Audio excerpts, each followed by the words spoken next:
He died alone. No phone. No heat. No people. We thought he had nothing. An old house, broken furniture, mold on the walls. Uncle Henry always seemed odd, poor, forgotten. We didn't even rush to the funeral. And then, boom. 5 houses. Over $1 million in the bank. And not a cent for any of us. He left it all, to a woman none of us had ever heard of. Vivian Turner. The lawyer read the will. Mom dropped her purse. Judy went pale. Rick cursed out loud. I just stared into space. This had to be a mistake. Or a prank. Or complete madness. It's valid, said the lawyer. Signed, notarized. 6 years ago. Who the hell is Vivian? Judy snapped. Silence. No one knew.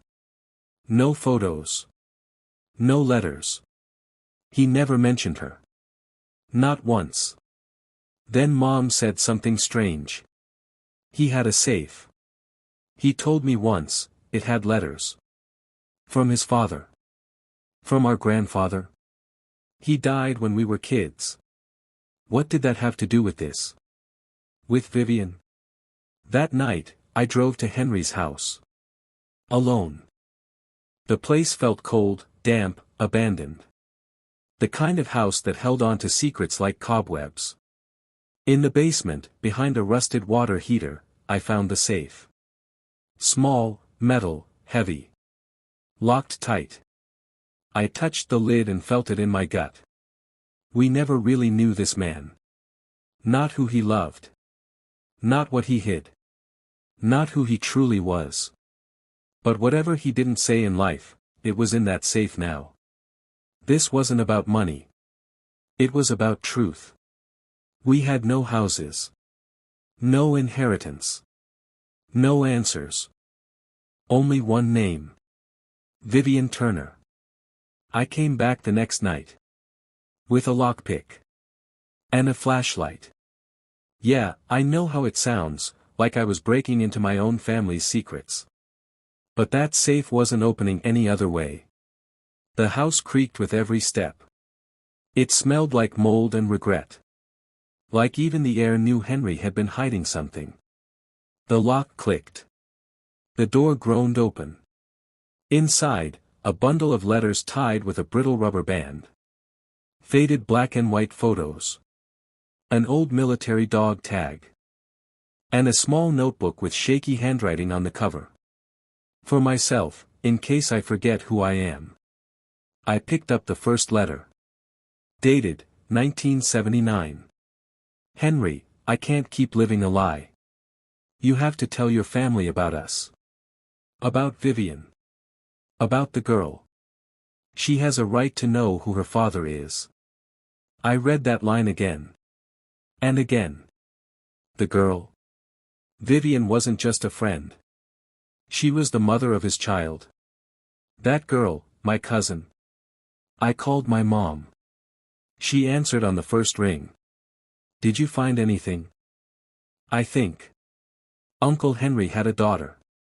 With Vivian. And he knew. All along. Silence. Then her voice came, shaky. I always knew something broke in him. After 81. He got quiet. Cold. Suspicious. Like he was scared all the time. I read more letters. All from the same woman. Her handwriting changed over the years, strong at first, then tense, then tired. The last one was dated 1996. I won't write anymore.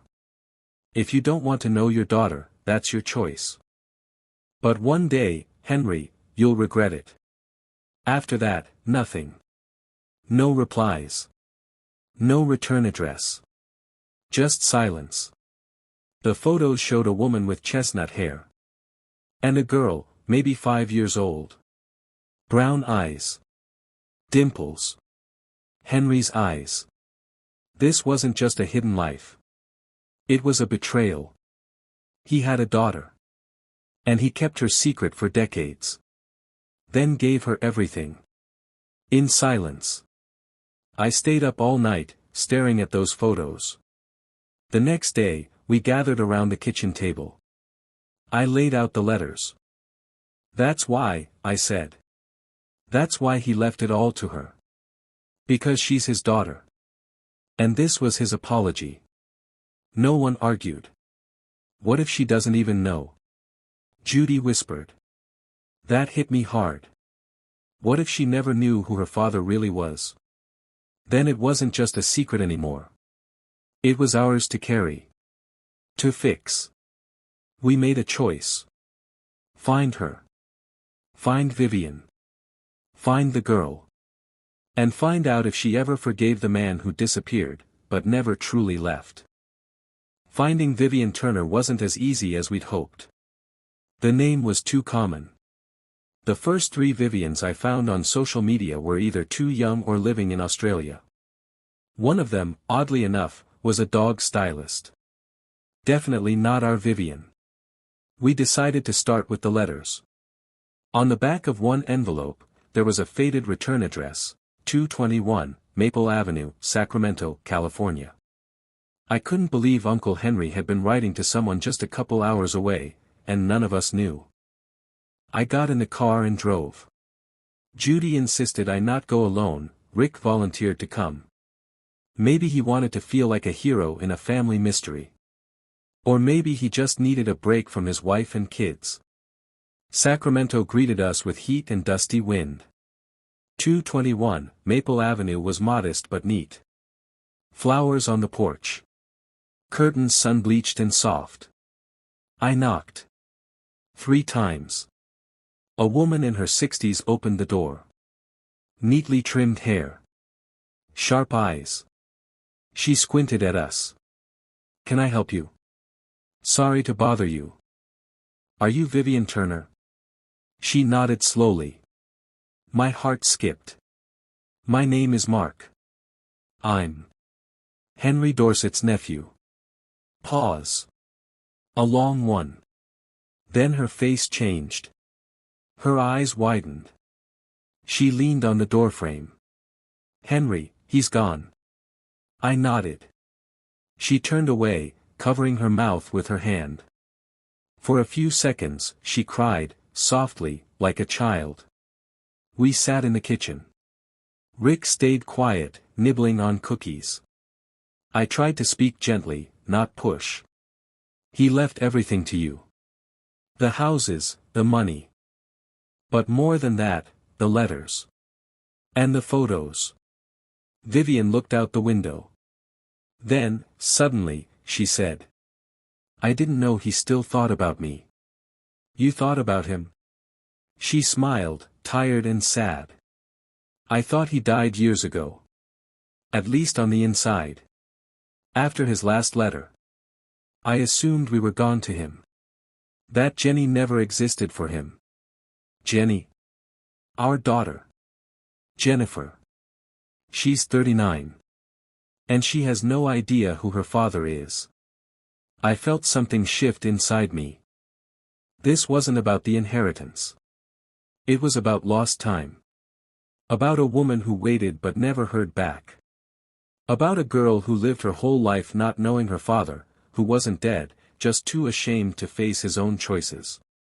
Will you tell her? Vivian looked at me like the thought had just occurred to her. Like she hadn't allowed herself to hope. I don't know.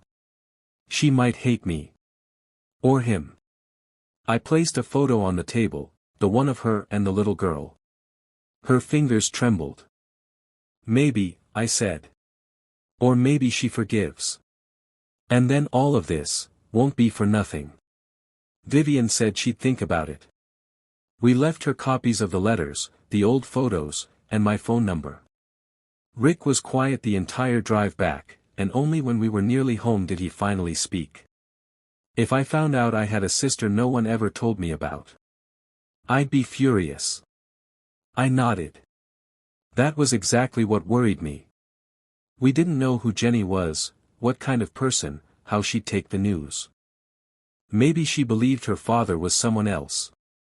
Maybe she thought he died.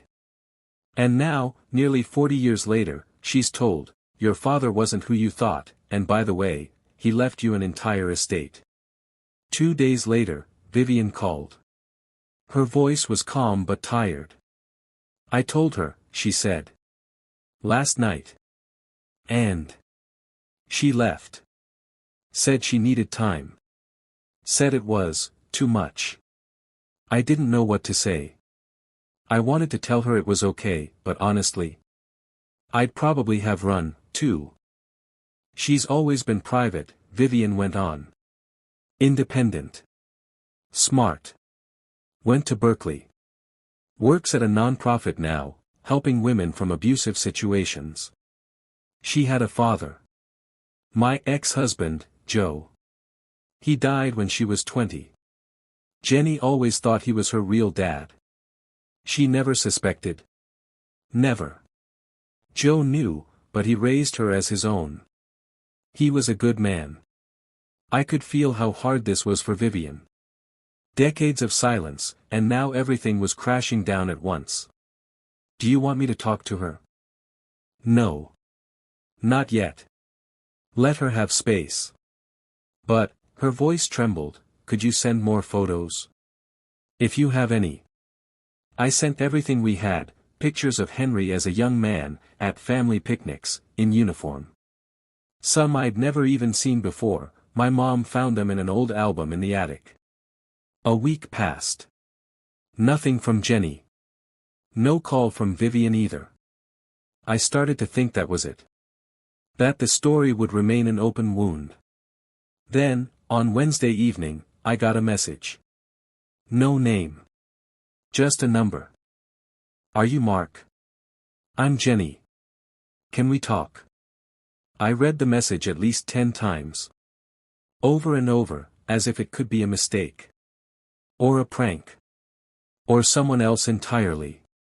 But no, it was her. Jenny. I'm Jenny. Can we talk? I typed back, of course. Whenever and however you're comfortable. The reply came quickly. Tonight.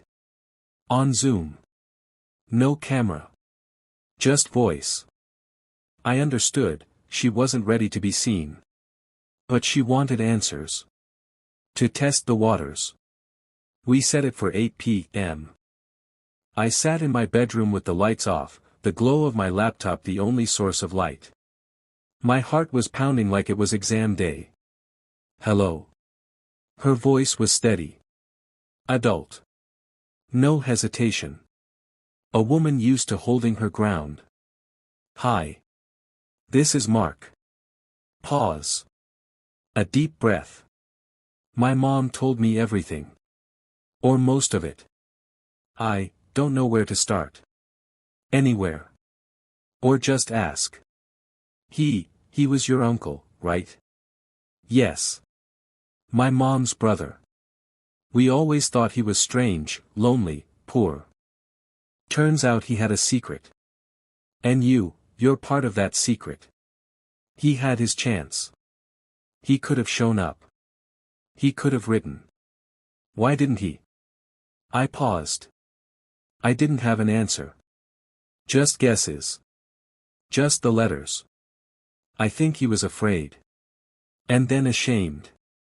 And then, maybe he thought it was too late. Jenny didn't say anything. Then. I found his name on my birth certificate. Joseph Turner was crossed out. And underneath, Henry Dorset. My mom forgot that. Or pretended to. I imagined what that must have been like, learning your father's name from a document. Like a scalpel to the chest. He left everything to you. Not just the estate. He wanted you to know. But he couldn't say it himself. I don't want his money, she snapped. I'm not here to take anything from you. We're not asking for anything, Jenny. We just want to understand. Who he was. Who you are. Maybe even, be a little less like strangers. She laughed. Quietly. Bitterly. Strangers. That's what we are. Random blood relatives. It doesn't mean anything. I waited. Didn't argue. But you know, she added more softly. He had my eyes. In the photos. The same dark ones. I've never seen anyone else with eyes like mine. I smiled. She couldn't see it. I noticed that, too. First time I saw the pictures, I knew. You're his daughter. No doubt. It's weird, she whispered. I don't know what I'm supposed to feel. It's all too much. You don't have to feel anything specific. Just, don't disappear. Pause. Then, okay. Not yet. And the call ended. After talking to Jenny, I couldn't sleep. I kept replaying her voice in my head, the tone, the pauses. There was so much in it, anger, hurt, curiosity, and hope. Quiet, buried deep, but real. The next day, I sent her a short message, "Thank you for talking to me. I'm here if you need anything." No reply. I didn't expect one. I knew she needed time. 2 days later, I received a letter from Vivian. A real letter. Handwritten. Her penmanship was neat, slightly slanted, just like the letters I found in Henry's safe. Mark. Thank you for being there in the hardest moment. You didn't have to, but you did more than anyone else. I thought it was over. That Jenny would shut down forever. But she's listening. Thinking. And that alone feels like a miracle. I've enclosed a copy of the photo you sent. She keeps it on her desk. Looks at it in the evenings, thinks I don't notice. Thank you. For giving us a chance. Vivian. I sat there holding the letter, and suddenly it hit me, this wasn't just a story. This was a second chance. A chance to straighten what had once gone terribly crooked. Even if Henry couldn't. Weeks passed. I slipped back into my usual rhythm, work, family, evenings with Mom. We started talking about Henry more often. Not with resentment, but with a strange warmth. As if we were just now starting to understand him. One Saturday, I dropped by a cafe near the park. The line was long, and I was about to leave when I heard a voice. Mark. I turned. A woman stood there. Late 30s. Brown eyes. Tall. Confident. Slightly tense. Unmistakably familiar. Jenny. She nodded. I figured, if not now, then never. Mind if I join you? We grabbed coffees and found a table in the corner. I didn't know how to start. Neither did she. I've been dreaming about him, she said. Henry. I never met him, but now I see him every night. He doesn't talk. Just looks at me. Sometimes smiles.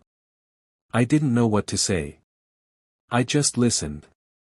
And she swallowed, I think I want to know more. Not about the money. About him. About you. About the family. I smiled. Then let's begin. Jenny and I sat together for almost 2 hours. The conversation flowed more easily than I expected, like she had already made up her mind long ago, and just needed someone to say it all out loud to. You know, she said, stirring her coffee, I've always had this feeling, like someone was watching me from far away. I couldn't explain it. Like there was someone else in the mirror. And now you think that was him? I think. I hoped someone was out there looking for me. Anyone. I showed her a few more photos I hadn't sent before, Henry with my mom, Henry with his dog, Thunder. One picture showed him laughing, wide, genuine. Jenny stared at it for a long time. His smile, it's just like mine. I always hated my smile. Maybe now I won't. We talked about everything, school, families, weird habits. I told her how Henry hated pumpkin pie, how he always wiped down tables himself, even in restaurants, and how one Christmas he brought a live goat as a protest against holiday consumerism. Jenny laughed, a real, ringing laugh. And I realized she wasn't just listening anymore, she was accepting. Then she asked, "Aren't you angry that he left it all to me?"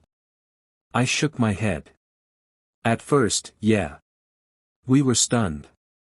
But then, when we found the letters, the photos, the safe, it all made sense.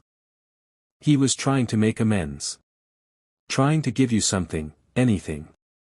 We didn't lose anything. You just came back. She pressed her lips together. Then said, "I want to see his house. Where he lived.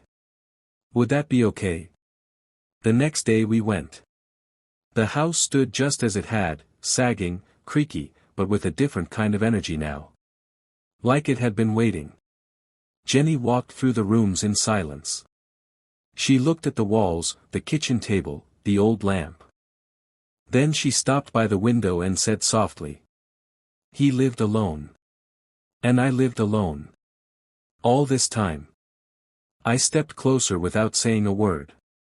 It felt more like a shrine than a home. Like she was saying goodbye. Or maybe, finally arriving. On the way out, she noticed the old toolbox. His.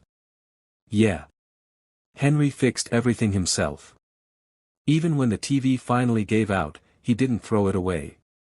He said, "It's not the TV's fault. It's society." She smirked. That actually sounds like me. I fix everything myself. Even the faucet. My neighbor says I should have been a mechanic instead of going into social work. I smiled. Jeans. No doubt. At the door, she paused. "Can I take something? To remember him?" "Of course. Anything you want." She picked up an old book, Faulkner. Light in August. Inside was a pressed maple leaf. He read this. All the time. Especially lately. "Then I'll take the leaf too. Let it stay with me." We stepped outside. The air was cold, autumn sharp. For the first time since this all began, I felt a lightness in my chest. This wasn't a tragedy anymore. It was a return. A few days after our visit, Jenny messaged me again. "Can I look through more of his house? I want to understand who he really was." We went back together. This time, she wasn't afraid to walk in first. We climbed to the attic, a place I hadn't been since the day he died. The attic was cluttered with boxes, old suitcases, dusty books. And one metal tin wrapped in canvas. We brushed off the dust. Inside was a journal. A thin notebook, nearly full. Henry's handwriting. His thoughts. From 1981 to 1986. We sat on the floor, and I began to read out loud. At first, it was just simple notes: bought a new lamp, fixed the fence. Then, the tone changed. Vivian wrote again. I don't know how to read her letters without pain. She says Jenny asks about me. That she's curious why I'm not around. I'd give anything to go back, but I don't know how to be a father. I don't know how to be a good man. I'm afraid I'll only make it worse. Jenny listened silently.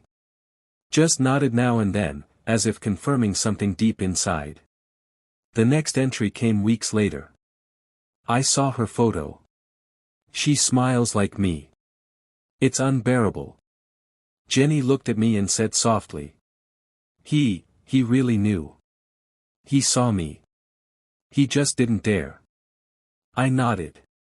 Henry's voice wasn't cold, it was lost. Frightening, yes, but honest. If I die one day, he wrote, let her know I didn't leave because I didn't love her. I left because I didn't know how to stay. We read nearly to the end. The final entry was surprisingly short. I bought her a book. Faulkner. Light in August. I think she'd like it. But I never sent it. Jenny clutched the very book she'd taken earlier. Held it tight, like something alive. Then whispered. I really do love Faulkner. I just, never told my mom. We stayed there a long time. In that dusty attic, surrounded by forgotten things. And I realized, sometimes love isn't loud words or grand gestures. Sometimes, it's a book never sent. A leaf tucked inside. A silent, I remember you. As we were leaving, Jenny turned to me. I don't know who he was to you. But to me, now he's just a man. Not a saint. Not a monster. Just a man who made mistakes. But wanted to love. I didn't reply. I just rested a hand on her shoulder. Sometimes, that's all you need. Autumn passed. Then winter. Jenny and I started seeing each other more often, coffee here, lunch at Mom's, quiet walks in the park. At first, it felt a little awkward, like we were playing roles we hadn't rehearsed. But with each meeting, I stopped thinking about who she was to me and just focused on who she was. A person I liked being around. One December evening, Mom invited us both over for a family dinner. Jenny hesitated, worried she'd be judged, pitted, stared at. But it turned out differently. When she walked in, Mom stood up, walked over, and hugged her. No words. Just a hug. Firm, genuine. Later, Jenny told me she couldn't remember the last time someone had held her like that, like family. Rick brought homemade cider. Judy made lasagna. And finally, we took Grandpa's portrait down from the cabinet and hung it on the wall. Not because he was perfect, but because things had found their place again. After dinner, Mom brought out a box of old family postcards. Yellowed, with crooked signatures. Some were from Henry, short, sarcastic, funny. Merry Christmas. Don't eat too much, you're not gifts.